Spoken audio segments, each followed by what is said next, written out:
All right, now, first and foremost, allow us once again to thank each and every one of you, and all of you together collectively, for the co-creation of this interaction.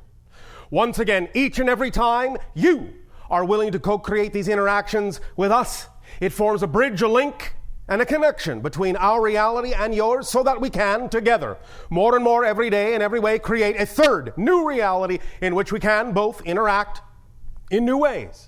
So we thank you for the gift that you have given to us of sharing. We would like to begin this idea, this transmission, this night of your time, by discussing something that we have labeled Debunking the Debunkers, talking about the gullible, the skeptical, the cynical. The idea has been expressed many times on your planet that there are unusual phenomenology that occur from time to time that many individuals on your planet either do believe or do not believe are occurring. Obviously, there are certain things that are perhaps misinterpretations of certain things. This can happen, obviously. Not every single thing that someone may think is a certain thing is a certain thing. Nevertheless, the idea of finding balance within your investigations and your relation to the idea of unusual phenomenon in your world is one that requires a clear, concise approach to remain in balance. And the idea is that what you call being skeptical is in and of itself a natural, healthy point of view, especially for your world, where there are so many deceptions that may occur on your planet, so many different agendas that may occur, and that individuals may wish to take advantage of others. Therefore, remaining skeptical can, in your world, be a healthy thing to do. However, the idea is that skepticism, by definition, is an open-minded state of a willingness to explore something, a willingness to look at what you call evidence, a willingness to understand your relationship to it, your personal relationship to it, and a willingness to allow for a new belief to come in, to challenge the old belief you may have been holding on to. Not the idea that you must change your belief, but a willingness to allow for the possibility that your beliefs, be they long held or cherished, may nevertheless require some change. The idea, of course, is that on polar opposite sides of the balance point of skepticism are the issues of gullibility and cynicism. We have said once before that cynicism, the formula for cynicism is CIA. Cynicism equals ignorance plus arrogance. Now, the understanding is that, unlike the idea of open-minded skepticism, where you are willing to investigate, willing to take in new information, open to the possibility of changing your point of view, cynicism is that which has its mind made up, has a belief system and an agenda totally intact, and is unwilling to change. The idea being, therefore, that cynicism dismisses any new ideas that may challenge the paradigm that exists within.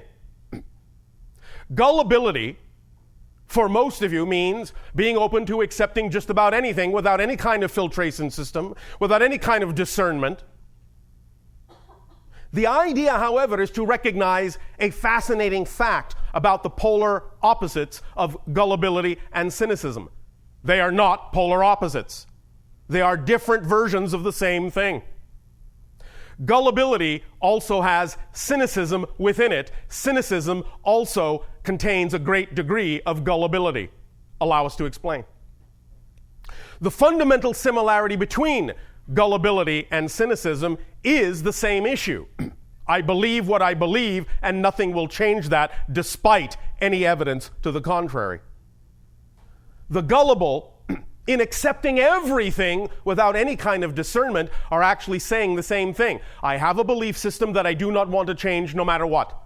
It's the same thing that the cynics say. I have a belief system I do not want to change no matter what. The gullibility inherent in cynicism is this. When a cynic often looks at the so-called are actually investigating the true evidence, the true story, may simply be gullibly accepting the folk tale and using that and dismissing that as if they are dismissing true scientific evidence, when in fact all they're doing is saying the folk tale may not be actually representative of what's actually going on, and therefore because the folk tale is not true, the reality must also not exist. And so by saying that, by approaching it that way, the cynic has actually gullibly swallowed the general folk tale that has been put forth by individuals who may in fact be gullible. So in that sense, the gullible and the cynical have a connected relationship, a marriage of sorts, and they feed off each other, all pushing away from each other in that sense, leaving the idea of skepticism in the center. So all we are basically suggesting here is that you, in your investigation of anything that you may hear that seems unusual in your world, allow yourselves to remain in the center, in balance with your investigation as to whether or not it means something to you, whether or not it ought to be incorporated into your belief system structure, whether or not it really serves you in a positive, beneficial way, and allow yourself to maintain a sense of discernment as to what is and what is not appropriate for you. Now, of course, we understand there are many different points of view, many different belief systems, and for each and every individual, whatever belief system they are holding to be true for themselves at any given moment is true for them at that moment, even if it seems contradictory to another.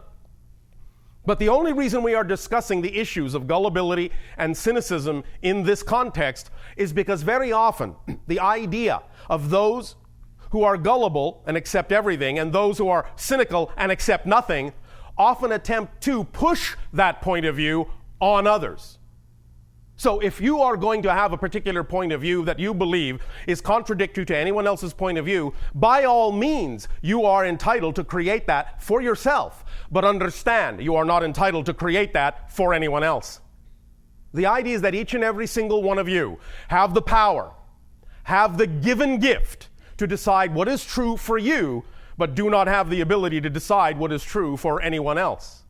Therefore, in the idea of accepting what is true for you as being all well and good, the idea, therefore, of communicating it to another is where the idea of balanced skepticism comes into play, in that when you transmit information that you may feel is true for you and would never likely change, the idea of sharing that to be balanced always comes with the allowance that whoever you are sharing that point of view with does not in any way, shape, or form need to believe you.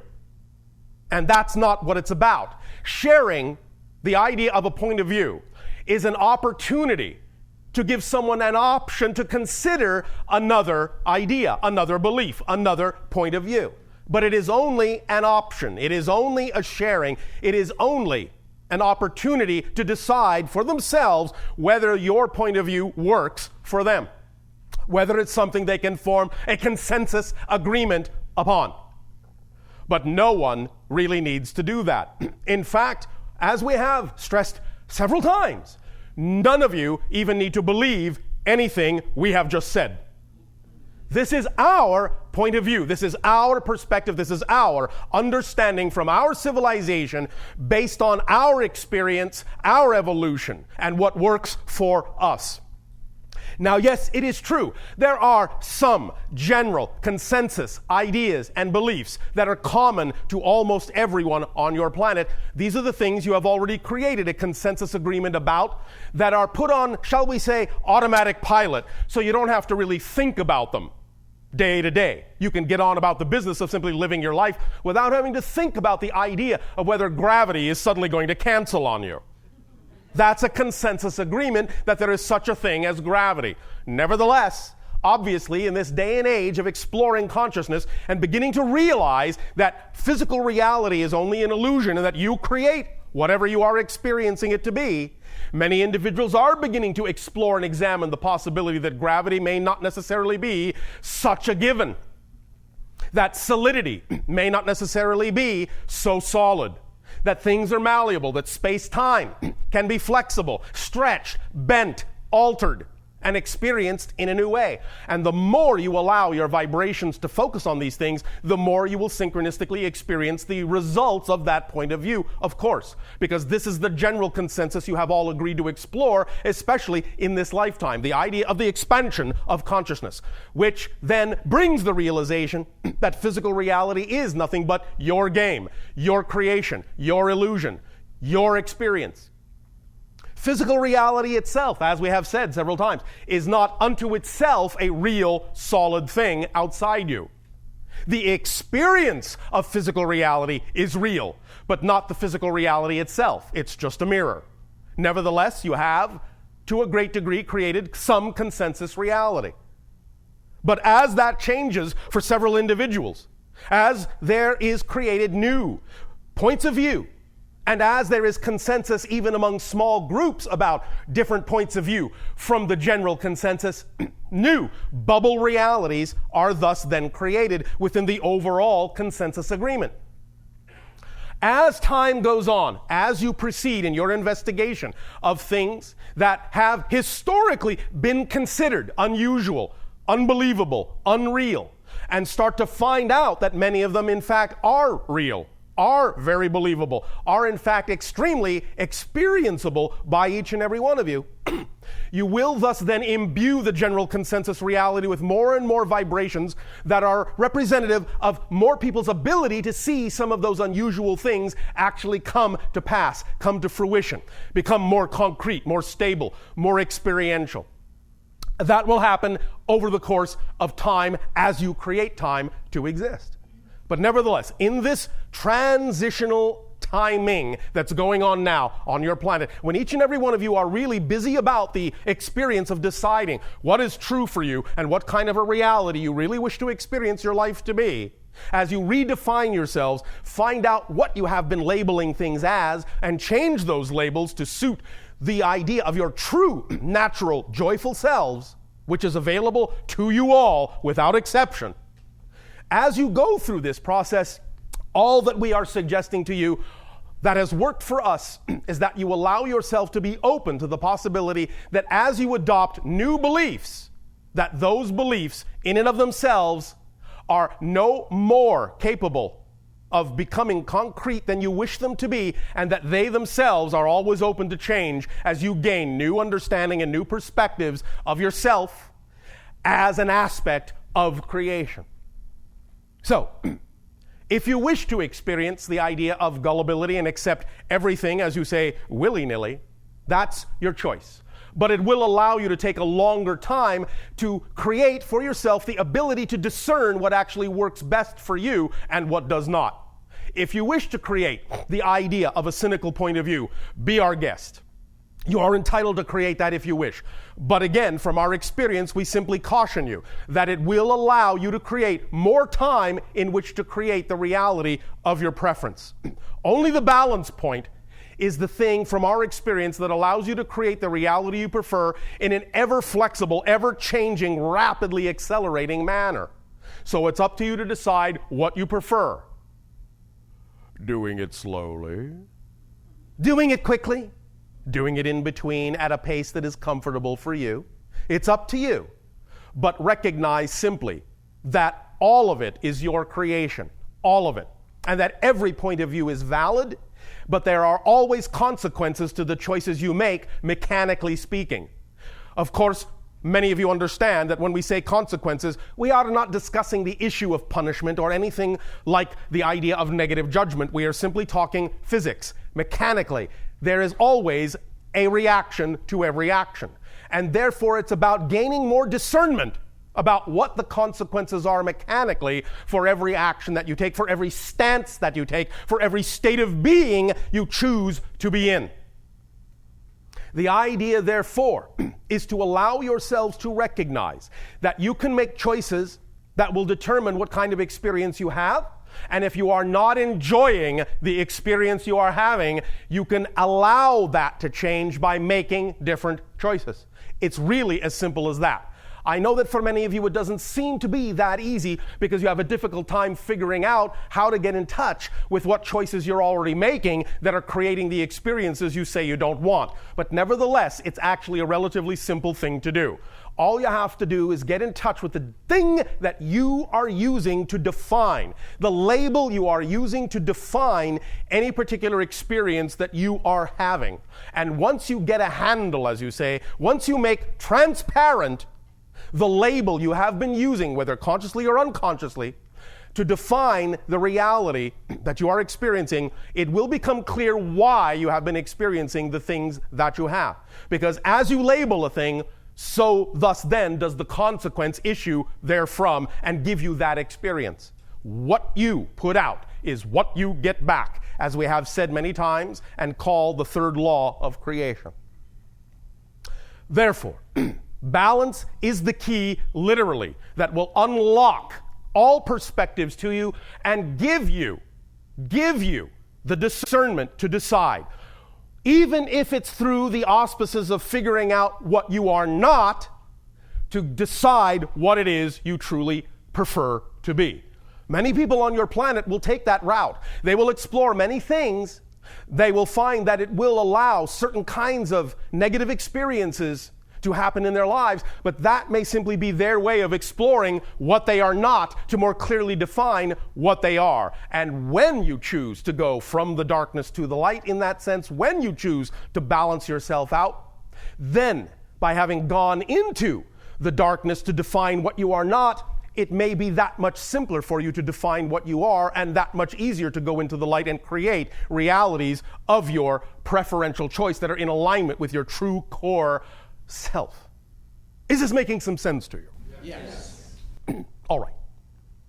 So, the idea, therefore, to simply sum up the issue of debunking the debunkers is to pay attention to the fact that when individuals seek to debunk, they are often themselves simply afraid to look at new ideas, new things.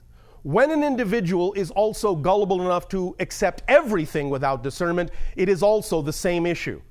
They are afraid to see something else that they think will be something unacceptable, something distasteful, something to be feared. You may have that experience, but none of it is empirically true. There is nothing to fear in anything that you will discover. Every single thing you will investigate, every single thing, the deepest fear, the greatest joy, every single thing that you will investigate, you will always, I guarantee you, discover simply more of yourself, more of your true core being, because that's all there is to discover. However, as we said, you do not need to take our word for it. We know it works from our experience, and many of you know it works from your experience. All of you have the ability to experience it for yourselves, and we will leave it up to you